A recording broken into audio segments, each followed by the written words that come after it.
I have to say it. I have to. I cannot believe we only have less than 2 months left for this year.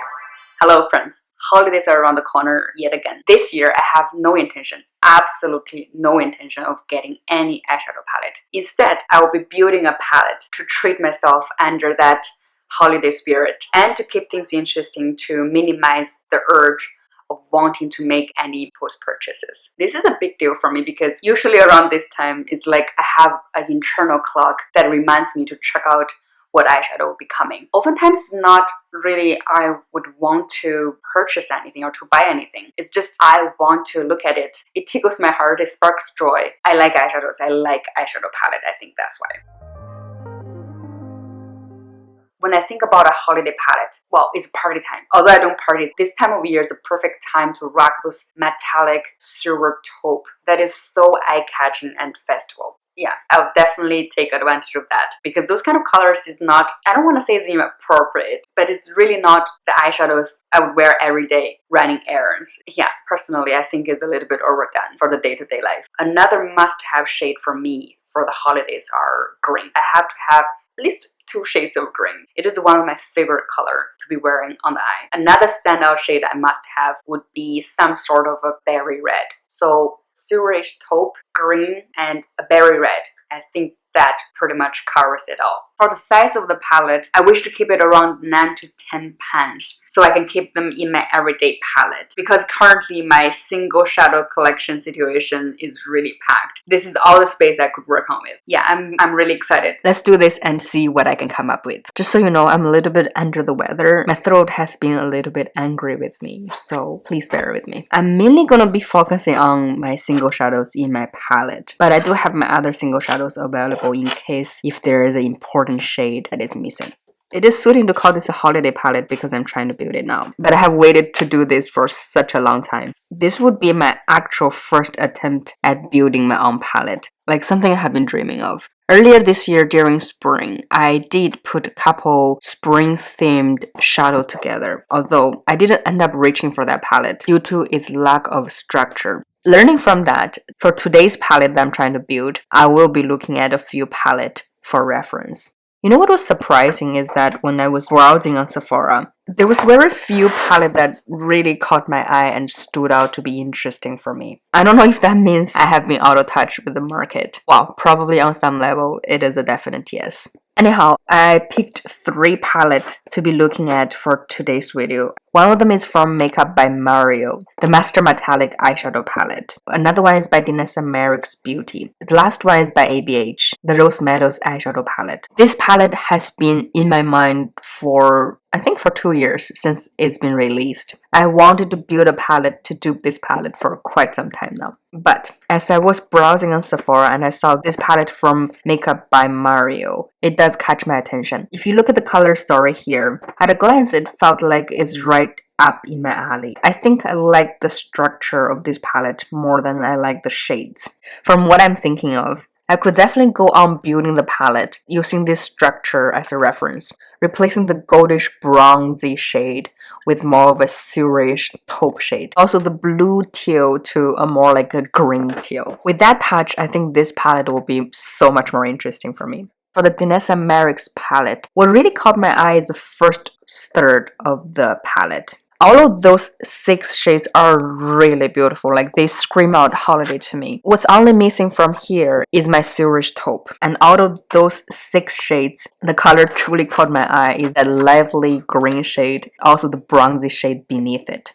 And last but with the most, the ABH Rose Meadow palette. This palette is so beautiful to look at. It's a somewhat of a perfect palette for me. I could just look at this palette and daydream about it. It gives a very strong rusty green vibe, which goes straight to my heart.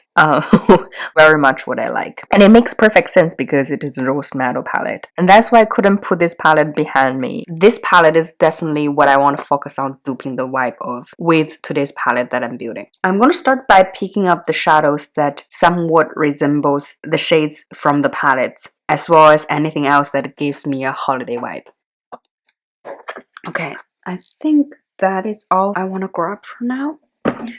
And I'm gonna try to categorize the shadows a bit.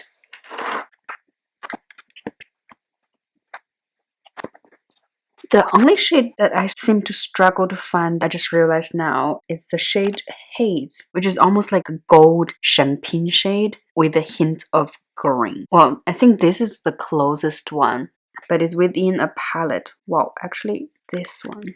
Those shadows are going out pretty fast. Yeah, as well as this one from Gosh Cosmetics. I'm not really bummed about it. I'm just gonna reference to the structure of that palette and see how that goes. Alright, this is already plenty of shadows I'm looking at. I think from here I'm just gonna start grabbing the shadows that I definitely want to include in my palette. And we'll see what's left from there. This olive green shade. I must include this. The taupe shade. This is a silver taupe. This is a bronzy taupe. This is a greenish taupe. Hang on 1 second. I'm gonna be right back. This is the Maybelline gel shadow that is in my project pan. I'm just gonna have a swatch here to see. That didn't help. They're all different. I love them all. Wouldn't be too bad if I include 2 of the taupe shades. I'm gonna keep the first 2. And then moving on to my dark, almost black greens. This is almost just like a brown with a very subtle olive hue. And this one is still striking to me as green. Yeah, I don't need any of them. Instead, I think I might just choose this one from the taupe family. I'm going to include this one. Now I have my 4 shades. And for the cranberry shade, this is the only cranberry shade that I have in my single shadow palette. So that's what I will be picking. And I also want to include this one as my warmish bronzy shade. Between the greens, let's have a look between the greens which one I want to include. At first, I thought this would be, without a doubt, what I will include. But since I already have a lot of taupe, I might... Wow, look at that.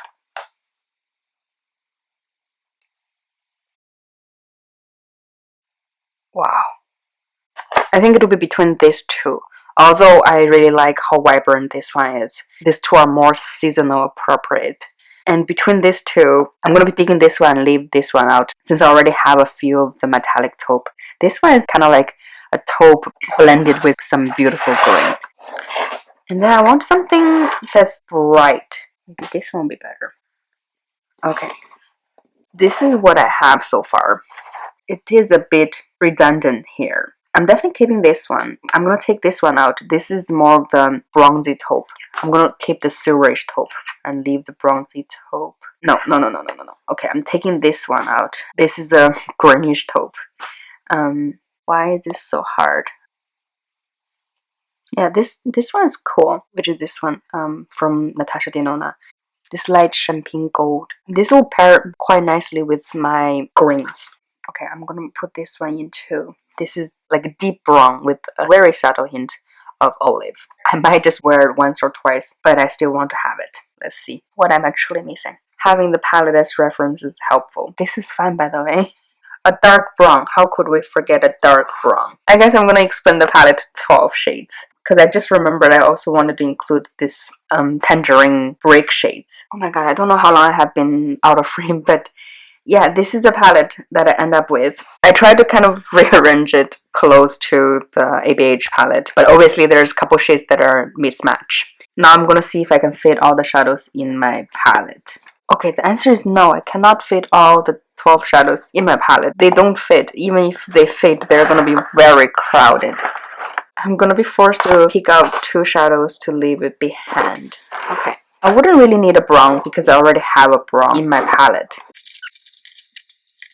Between these 3, I really should just keep 2.